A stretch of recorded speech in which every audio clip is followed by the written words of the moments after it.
লোকেরা বলে ফ্রিতে পাওয়া জিনিসে নাকি কোনো কদর থাকে না, কিন্তু আমি বলি সামনে একটা ফ্রি জিনিস থাকলে আমি তো বাবা না নিয়ে থাকতে পারি না। Middle class mentality. আজ দেখাবো কি করে এই ফ্রি অটোম্যানটাকে আমি বানিয়ে ফেললাম একটা সুন্দর বসার উপযোগী অটোম্যান। চলো তোমাদেরকে পুরোটা ডেসক্রাইব করি। বল কেমন হয়েছে? ব্যাপক হয়েছে তো, ভাবাই যাচ্ছে না ব্যাপারটা।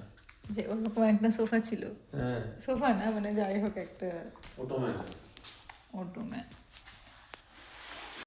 নতুন দেশে এসে একটু একটু করে বাজেট ফ্রেন্ডলিভাবে নিজেদের সব কিছু গোছাচ্ছি, তারই গল্প করব আর তার সাথে দেখাবো কি করে এই অটোম্যানটি আমি এক বসার উপযোগী অটোম্যান বানিয়ে তুললাম। মার্কেট প্লেসে অনেকদিন থেকে আমি খুঁজছিলাম একটা বসার জায়গা, কারণ আমাদের সবই মোটামুটি ধীরে ধীরে আমরা মার্কেট প্লেস থেকে বা একটু কম দামে যেখান থেকে যা পারি জোগাড় করে করে একটা ঘর বা সংসার আমরা গোছাচ্ছি। মার্কেট প্লেসে এই অটোম্যানটি একজন ভদ্রমহিলা ব্যাকইয়ার্ডে ফেলে দিয়েছিলেন, কারণ ফেক লেদারে পুরো ছাল চামড়া উঠে গেছে। আমি ভাবলাম এইটিকে কিভাবে কাজে লাগানো যায়। আমার হাজব্যান্ড কিছুতে রাজি হচ্ছিল না এটা নিতে, কিন্তু আমি বললাম চল না নিয়ে দেখি কিছু করতে পারি কিনা, কারণ এর ভেতরে অনেকটা স্পেস আছে এবং আমরা অনেক কিছু রাখতেও পারি, আর উপরে গদির মতন একটা বসার জায়গা আছে যেটাতে আমরা বসতেও পারি।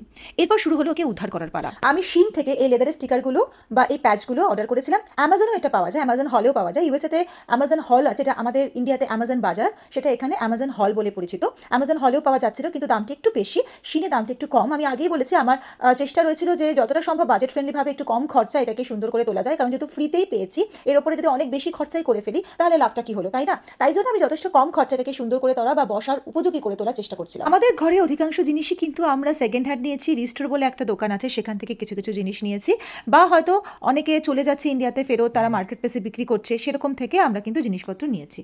ফিরে আসি সেই গল্পে যে কিভাবে আমি এটা তৈরি করলাম। তো শিনের এই লেদার স্টিকারগুলো একটা মাপে আমি কেটে কেটে নিচ্ছিলাম। তার আগেই বলে রাখি আমি কিন্তু ভালো করে মাপ নিয়ে দুটো অর্ডার করেছিলাম, একটা ব্রাউন একটা ব্ল্যাক, কিন্তু জানি না কেন শিনকে বিশ্বাস করা একদমই যায় না।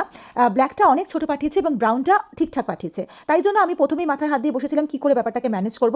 তাই জন্য প্রথমে আমি টার্গেট করেছিলাম যেই প্যাচগুলো আছে, যেগুলো যেগুলো চালচামড়া উঠে গেছে, সেইগুলোকে প্রথমে আমরা ফিক্স করি। ওটা করতে গিয়ে দেখলাম একটা প্যাচ ওয়ার্কের মতন, এখানে ব্রাউন এখানে ব্ল্যাক, এরকম করলে একটা ডিজাইন হয়ে যাচ্ছে, যদিও ওটা পুরোটা ব্ল্যাক ছিল।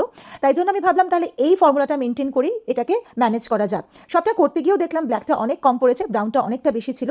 যাই হোক, আবার ফেরত দিয়ে আবার ওয়েট করে থাকা কবে ডেলিভারি আসবে এইটার ওয়েট না করে আমি কাজটা শুরু করে দিচ্ছিলাম, কারণ হচ্ছে কি আমাকে এটা ব্যবহার করতে হবে এবং এটা ফেলে রাখলে অনেকটা জায়গা কভার করছিল, যেটা আর কি আমরা ইউজ করতে পারছিলাম না। এই কাজটা করতে গিয়ে সব থেকে যেটা ভালো জিনিস হয়েছে, মিহার সাথে আমরা দুজন একসাথে অনেকটা সময় কাটাতে পারছি।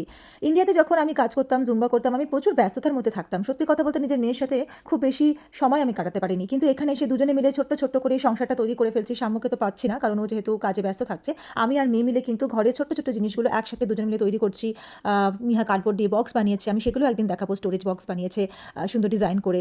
তারপরে এই লেদার সোফাটা বানাতে গিয়ে ওকে আমি শেখালাম কি করে মেপে মেপে তুমি এই ডিজাইনটা করতে পারো, এবং ওর সুন্দরভাবে এই জিনিসটা আমার সাথে বসে বসে করেছে। এবং আমার এত ভালো লাগছিল যে যাই হোক, একটু একটু করে বাঁচতে শেখা, একটু একটু করে নতুন জায়গায় নিজেকে মানিয়ে নেওয়া। আমাদের দুজনারই হয়তো অসুবিধা হচ্ছে, কিন্তু তার মধ্যেও আমরা মানিয়ে নিচ্ছি, কারণ সব কিছুকে অ্যাডজাস্ট করে অ্যাডাপ্ট করা এটাই কিন্তু একটা মানুষের ধর্ম হওয়া উচিত। আর ছোটরা যতটাই অ্যাডাপ্টেশনটা ভালো করে শিখবে, তত কিন্তু আমার মনে হয় ভবিষ্যতে ওরা অনেক কিছুতেই মানিয়ে নিতে পারবে। যাই হোক, মিহা সুন্দরভাবে কেটে কেটে মেজার করে করে এটা আমার সাথে হেল্প করেছে। আমি তখন রেস্ট নিচ্ছিলাম, রান্না করছিলাম। যতক্ষণ আমি রান্না করেছি ততক্ষণ ও এই কাজটা করেছে। তো দুজনে মিলে সকাল 11টা থেকে শুরু করেছিলাম এই কাজটা। আমাদের মোটামুটি শেষ হতে হতে 4টে বেজে গেছিলো। মাঝখানে টুকটাক খাওয়া দাওয়া, স্নান, তারপরে একটু ঘর গোছানো, এগুলোও করেছি। যাই হোক, পুরো কাজটা করতে অলমোস্ট তো মোটামুটি 4 আওয়ার্স মতন লাগেনি, 2 to 3 আওয়ার্স মতনই লেগেছে, যেহেতু স্টিকার প্যাচই ছিল। জাস্ট মাপ করে কেটে কেটে নিচ্ছিলাম এবং সুন্দরভাবে আমরা এগুলোকে আটকে দিচ্ছিলাম। খুব সহজেই আমি কিন্তু এই পুরো ব্যাপারটা খরচা হলো আমার শিনে সব কিছু মিলিয়ে মোটামুটি খরচা হলো গিয়ে আমার ম্যাক্সিমাম $7। $7 আমি মোটামুটি এই প্যাচ ওয়ার্কের এই জিনিসটা কিনে নিয়ে বানিয়ে ফেলতে পারলাম, এবং এত বড় একটা অটোম্যান আমাদের রেডি হয়ে গেল। তোমাদের কেমন লাগলো আমাকে অবশ্যই জানিও। আর আরও কিছু হয়তো ভিডিও আমি দেবো, তোমরা সাথে থাকলে আমি আরও সুন্দর সুন্দর কাজ তোমাদের দেখাতে পারি। Thank you.